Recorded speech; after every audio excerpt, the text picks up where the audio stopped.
halo, apa kabar?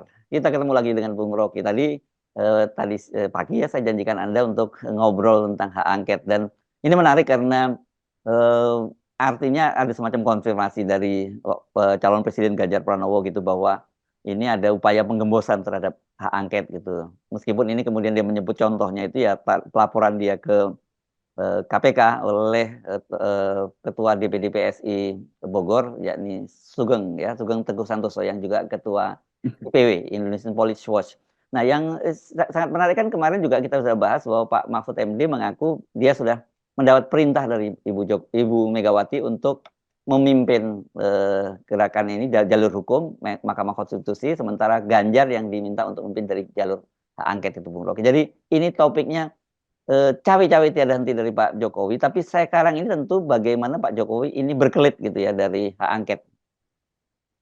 Ya, penggembosan itu pasti terjadi oleh lawan-lawan PDIP. Tetapi juga ada penggembosan di dalam PDIP. Kan kita Yes, mesti ya. lihat itu. Mhm. Paling nggak ada penundaan keyakinan tuh. Jadi tetap mesti Ibu Mega bicara tuh ke publik bahwa saya menginginkan ada angket itu dan saya sudah perintahkan Mahfud. Bukan Mahfud bilang dia diperintahkan. Mhm. Mestinya Megawati saya sudah perintahkan Mahfud untuk beroperasi Mhm. di, Mahkamah di Konstitusi, Senayan bukan dan kebalik, di kebalik. Mahkamah Konstitusi Ya Ganjar dan yang di Ganjar Senayan. beroperasi di Senayan kan begitu kan sehingga orang Mhm. lihat oke kalau begitu Mega betul-betul ada in charge untuk memastikan bahwa angket itu jalan, perhitungan kecurangan kuantitatif juga jalan di Mahkamah Konstitusi. Tapi selama Ibu Mega nggak ngomong begitu, orang anggap itu kan problem kalian, itu ngapain ngadu ke rakyat tuh. Mhm. Jadi pastikan dulu bahwa Mahfud dan Ganjar itu sudah diperintahkan oleh Megawati karena itu suara Mega yang ingin kita dengar, bukan suara Mahfud bahwa dia diperintahkan Mega. Kan itu juga yang mesti ada kepastian. Karena ini soal serius tuh. Demikian juga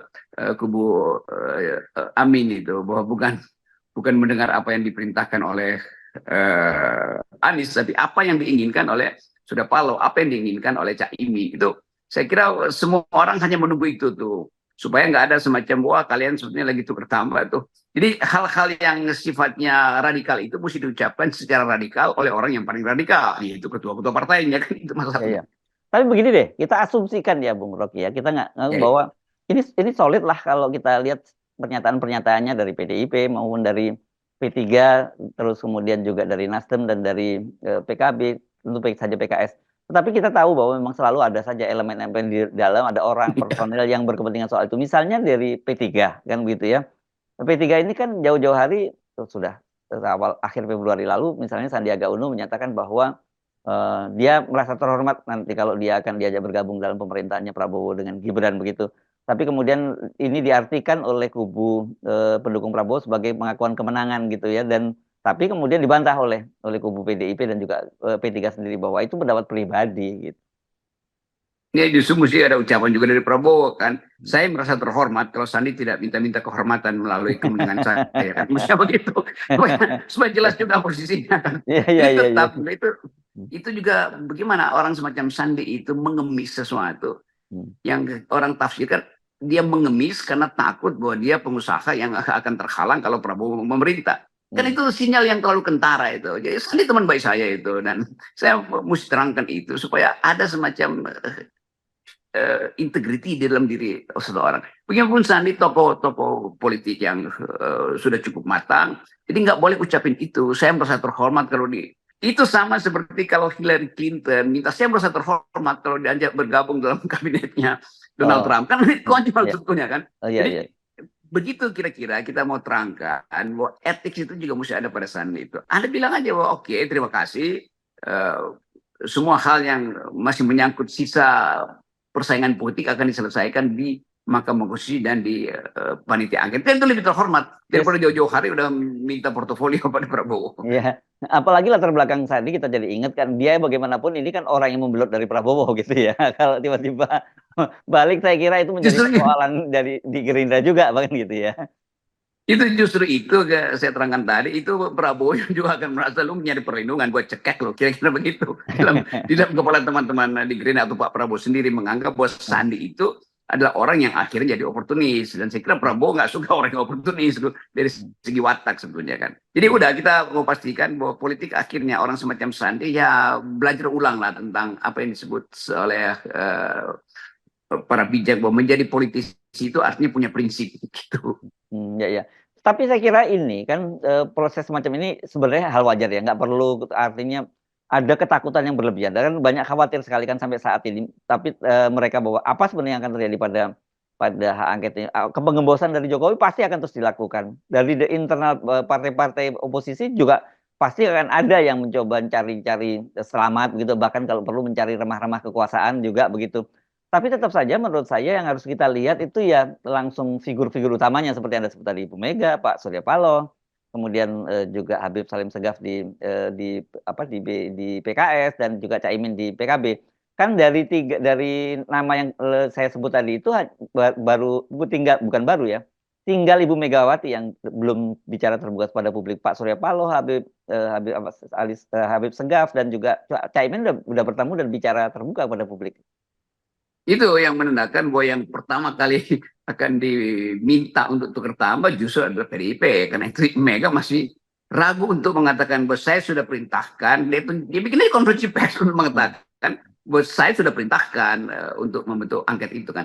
Jadi itu tetap mesti keluar dari mulut Mega itu. Ya sudah Palo oke, dia udah ucapin itu dan dia tahu bahwa ucapan dia itu juga akan dihalangi oleh beberapa faksi di Nasdem yang masih ingin untuk dilindungi oleh Jokowi kan, potensi orang-orang tertentu di Nasdem untuk diseret ke KPK atau ke kejaksaan. Demikian juga di kubu Caimin. Tetapi dua orang ini, Caimin maupun Surya Paloh itu berani mengucapkan dari mulut mereka sendiri itu. Dan itu sebetulnya penanda bahwa mereka justru minta Megawati untuk lakukan hal yang sama. Kan itu dasarnya kan. Jadi kepentingan politik itu tidak boleh terhalang hanya oleh karena ketakutan tadi. Bahwa nanti Jokowi masih punya kartu sakti di kantongnya untuk menjerat PDIP misalnya. PDIP bisa bilang silakan jerat kami, tetapi soal angket akan jalan terus karena ini adalah hal yang memalukan dalam demokrasi kan. Hal-hal semacam itu kan bisa diucapkan dalam kalimat diplomatis. Kalau nggak bisa nanti dibantuin FNN untuk buatin press release-nya. Kan kita jadi teringat ya, jangan sampai kemudian terulang kembali. Kan kemarin Ibu Megawati ketika isu ribut-ribut menteri yang akan mundur itu kan Ibu Megawati menghalangi atas nama sebagai stabilitas nasional. Kita bisa memahami pilihan-pilihan seperti itu walaupun mungkin kita tidak sepakat ya karena sebenarnya itu adalah peluang terbesar bukan hanya buat Megawati dan PDIP, tapi buat bangsa Indonesia untuk menghalangi dinasti Jokowi kan gitu. Ya itu juga yang aneh pada Ibu Mega. Udah jelas-jelas Ibu Mega mengatakan saya dikhianati, saya dicurangi dan orang yang dia elu-elukan itu ternyata adalah pengkhianat. Kita dengar itu dari kutipan-kutipan politisi PDIP yang pasti membaca psikologi Ibu Mega. Tapi Ibu Mega nggak mau membatalkan keanggotaan Jokowi dan Gibran kan. Itu penanda bahwa Jokowi lagi kirim sinyal.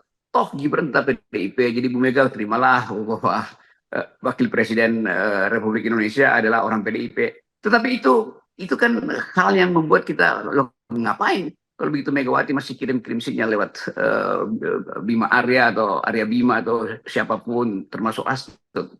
Jadi tetap publik mencurigai bahwa Megawati itu sedang dibujuk untuk nego. Itu kira-kira soalnya. Kalau Megawati terbujuk untuk nego, maka ada alasan juga bagi Nasdem dan PKB untuk menerima semacam nego kecil dengan Jokowi atau dengan Prabowo. Di situ politik itu memburuk dan bukan sekedar memburuk tapi membusuk itu. Ya, saya sih percaya ya Ibu Megawati itu tidak akan bisa dinego. Tetapi yang jadi persoalan adalah semakin lama beliau itu menunda-nunda keputusan semacam itu, ada peluang banyak yang masuk angin gitu. Karena bagaimanapun juga itu kan sebenarnya sudah diucapkan secara terbuka baik oleh Nasdem maupun oleh Anies sendiri bahwa mereka itu menunggu PDIP karena sebagai inisiator gitu. Meskipun sebenarnya itu juga tidak tepat. Tetapi kan ini kita bisa membaca secara psikologi bahwa peran Ibu Megawati itu sangat penting dan signifikan dan ditunggu oleh mereka gitu.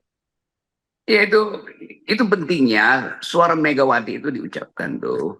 Dan kalau Megawati misalnya terus mengambangkan, itu juga potensi dua partai yang sedang beroposisi secara parsial hari ini, yaitu Nasdem dan PKB, membuka peluang juga untuk diintervensi oleh Jokowi kan. Kan mereka akhirnya punya alasan. Jadi sebetulnya Nasdem dan PKB itu ada pragmatismenya juga. Mereka mengucapkan keras, tapi seandainya Megawati tidak dukung, dia juga punya alasan untuk menerima pinangan Jokowi misalnya.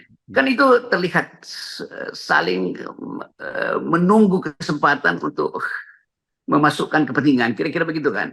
Jadi Ya, penundaan dari Megawati itu juga memperburuk potensi Nasdem dan PKB untuk ya, secara jujur mengatakan angket itu harus dimulai. ya, ya. Kan gini, katakanlah gitu, kalau untuk mengajukan hak angketnya, kan syarat undang-undangnya mudah ya, Bung Rocky. Hanya Ya, dari 25 orang, dari 2 partai. Tapi yang persoalannya kan ketika kemudian soal pengesahan di rapat paripurna, itu kan harus 50% plus itu 1. Jadi harus memang mereka kalau PKB jalan, PKB dan Nasdem dan PKS jalan sendiri juga nggak bisa jalan, begitu juga sebaliknya PDIP dengan P3, apalagi kalau P3 ini ragu-ragu gitu.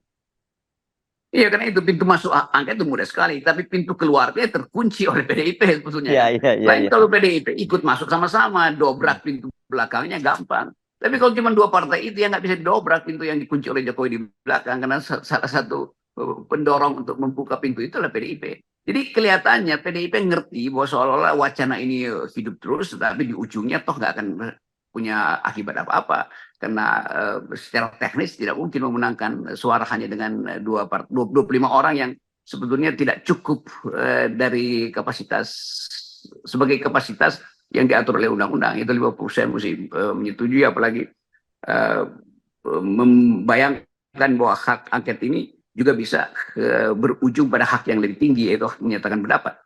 Yes, oke. Ya ini yang saya kira membuat publik menjadi tidak sabar gitu ya. Kita makanya tadi pagi kita juga bahas bagaimana kemudian ketika DPR ini kelihatannya kok maju mundur, ya akhirnya gerakan-gerakan rakyat ini kemudian menaikkan levelnya satu oktav gitu tuntutan mereka. Nanti saya kira mungkin semakin DPR semakin turun, ini akan semakin naik juga begitu. Dan saya kira ini yang sebenarnya sejak awal kita selalu ingatkan kalau bisa yang gerakan-gerakan semacam ini dikanalisasi di DPR gitu. Karena kalau sudah bergerak berubah menjadi gerakan jalanan itu akan sulit terkontrol dan itu merugikan semua banyak kepentingan kita juga akhirnya.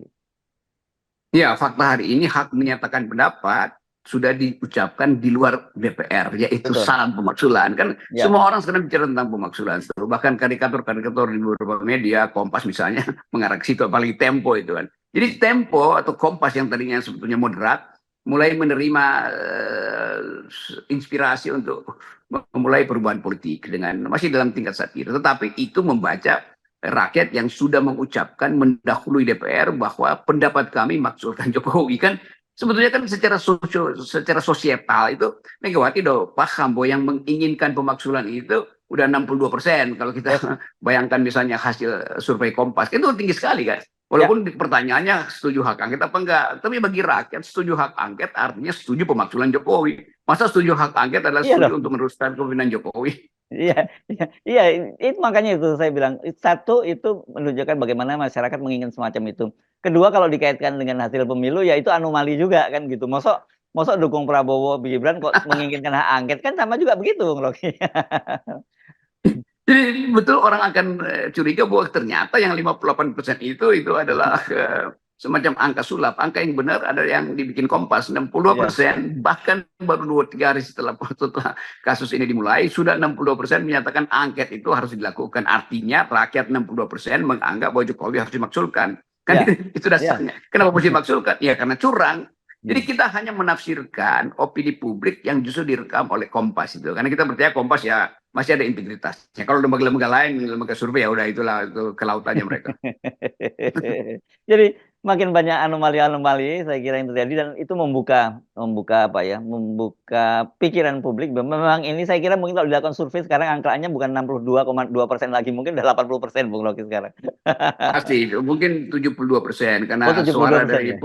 karena saya tahu suara Purnawirawan itu berbunyi di daerah-daerah karena ada anggapan bahwa orang tua itu bijak untuk mengatakan apalagi orang tua yang pernah jadi militer mereka anggap oke itu pandangan para Purnawirawan ini telak bahwa memang telah terjadi kejahatan demokrasi dan bukan lagi seruan moral tapi seruan yang sifatnya lebih dari itu yaitu turun ke jalan kan itu Yes, yang sebetulnya harus kita terjemahkan. yes. Nah, para purnawirawan yang tadi pagi kita bahas mengerti bahwa yang turun ke jalan pertama sudah ada itu mahasiswa BEM yang nggak bisa dihentikan. Ini akan demo terus aja nih. Hmm. Walaupun bulan puasa, tapi setelah buka puasa pasti demo berlangsung lagi tuh. Kira-kira itu keadaan kita hari ini.